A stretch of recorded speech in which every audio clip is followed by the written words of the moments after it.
존경하는 서영은 의장님, 그리고 동료 의원 여러분, 그리고 오성환 시장님을 비롯한 공무원 여러분, 전선화 의원입니다.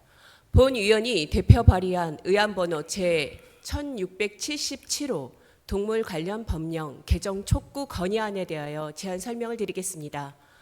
2020년 통계청 인구주택 총조사 결과 국내 반려동물 양육 인구는 전체 가구 15% 수준인 312만 9천 가구로 집계되었습니다.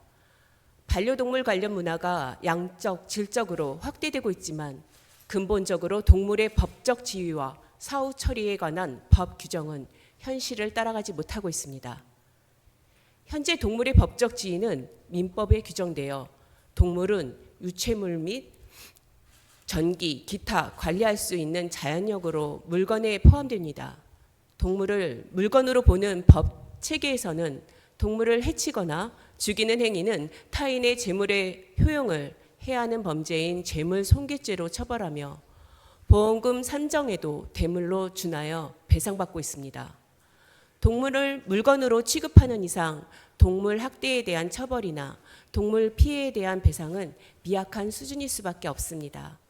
또한 물건으로 규정된 반려동물의 시체는 폐기물 관리법에 따라 쓰레기 종량제 봉투나 의료용 폐기물로 소각되고 소각 처리하도록 규정되어 있습니다. 결국 민법상 동물의 법적 지위에 따라 사후 처리까지 영향받는 것입니다. 자세한 내용은 건의안 낭독으로 대신하겠습니다.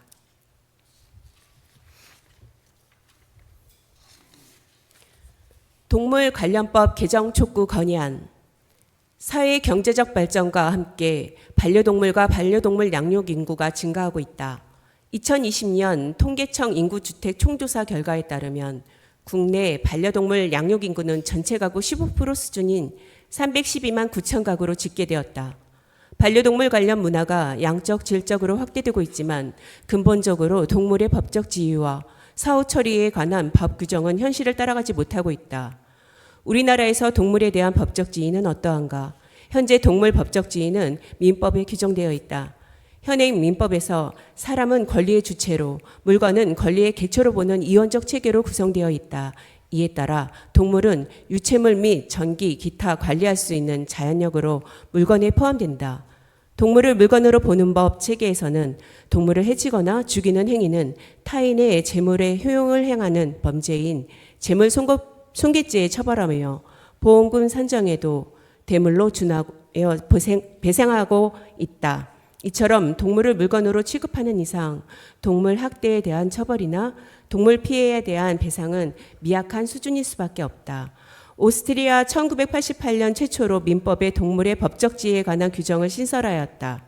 동물은 물건이 아니며 동물은 별도의 법률에 의하여 보호된다. 물건에 적용되는 규정은 다른 규정이 없는 한 동물에게 적용된다고 명시하였다. 독일에서도 1990년 동물은 물건이 아니다라는 내용으로 민법을 개정하여 동물을 일반 물건과는 다른 생명으로서 법적 보호를 받을 수 있도록 규정하고 있다. 국내에서도 민법이 사회적 환경과 동물 및 반려동물에 대한 인식 변화를 따라오지 못하고 있다는 지적과 함께 개정 필요성이 강하게 제기되어 왔다. 그 결과 동물의 비물건화와 관련된 민법 개정안이 여러 차례 논의되었고 가장 최근인 2021년 법무부에서 민법 개정안을 제출하였다.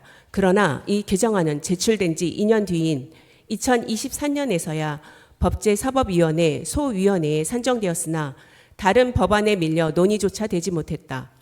민법 개정안 통과를 촉구하는 5만 명의 국민 동원 청원에도 불구하고 결국 해당 개정안은 제21대 국회 임기 만료에 따라 자동 폐기되었다. 또한 동물의 사후 처리와 관련된 법 규정은 어떠한가? 물건으로 규정되었기 때문에 반려동물의 사체는 폐기물 관리법에 따라 쓰레기 종량제 봉투나 의료용 폐기물로 소각 처리하도록 규정되어 있다. 다만 동물보호법에 따라 동물 장묘 시설에서 처리되는 동물 사체의 경우 제외되고 폐기물 관리법에 따라 반려동물 사체에 대한 임의 투기, 임의 매립, 임의 소각이 금지된다. 결국 민법상 동물의 법적 지위에 따라 사후 처리까지 영향받는 것이라 볼 수 있다. 2022년 한국소비자원의 조사에 따르면 반려인 10명 중 4명은 반려동물이 죽으면 주거지나 야산에 매장 또는 투기됐다고 답했다. 이처럼 동물의 사후 처리에 있어서 현행법과 국민의 인식에서의 괴리는 매우 크다.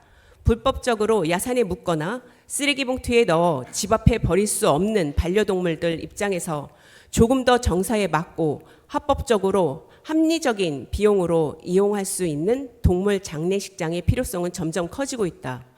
이상과 같이 동물의 법적 지위와 사후 처리를 규정하고 있는 관련 법들은 사회적 요구를 담아내지 못하고 있다. 따라서 당진시의회는 동물의 법적 지위 개선과 동물 복지 증진을 위하여 정부와 국회가 앞장서 민법을 조속히 개정할 것을 촉구하는 바이다.